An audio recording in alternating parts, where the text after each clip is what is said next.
I bet it did. Let's talk now to Justin Havens, who's a psychological therapist with the British Association of Counselling and Psychotherapy. Welcome here to the programme. Thank you you. were listening to that. You'll have seen the pictures, the scenes. I mean, hugely traumatic, obviously, for those boys. 17, 18 days of this. What would you expect to be dealing with in a situation like this? Well, I think it's clearly been a very physical and psychological extreme ordeal. So the most important thing when they come out is maintaining the cohesion of the group together. And they've already talked about being put into isolation and maybe being offered trips abroad. To enable them to really overcome the psychological impact of their events, they need to stay together and they need to... So they're in the hospital. We heard about the families, but you would expect that group of the 12 youngsters and the coach to be kept together, all 12 together somehow. Absolutely. That helps, does it? To ensure the best psychological recovery, we're all designed to recover from trauma, but we want to create the right conditions for that. Conditions such as PTSD, post-traumatic stress disorder, those only occur really with the arrested psychological development. So in order to get the best conditions for recovery, we really want to keep them together. They want to be encouraged to talk about the ordeal, and particularly for those that have had, I think one of the news reports mentioned the assistant coach didn't take on any food, gave all his food. So there may be an element of guilt that the coach, the assistant coach may be feeling. So we really want to try and express those things and also obviously reintegrate them with their families as quickly as possible.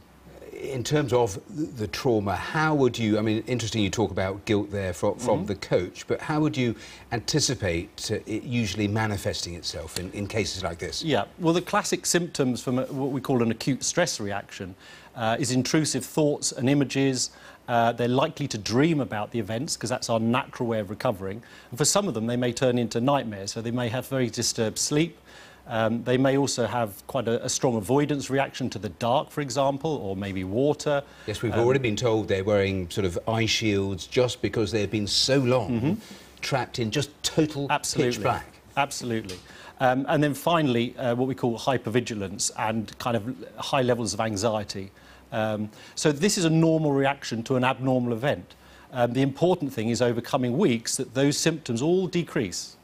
That's what I was going to ask you. How long, I know these things are never fixed, but how long, given the right sort of help, would you expect for those sorts of symptoms to be in play? Certainly, within the first 4 to 6 weeks, normally we would expect 80 to 90% of people involved in a mass casualty event like this to recover fully.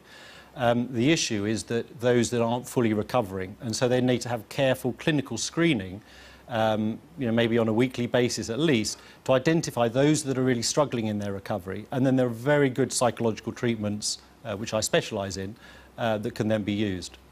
And of course, that not discussed is all the trauma for the extended family. I suppose that too has to be and the rescuers. addressed. And the rescuers too. But I mean, for the 9 days where they were trapped before they were found in total blackness, I mean, it's unimaginable what they went through. But after that point, they had divers with them the whole time.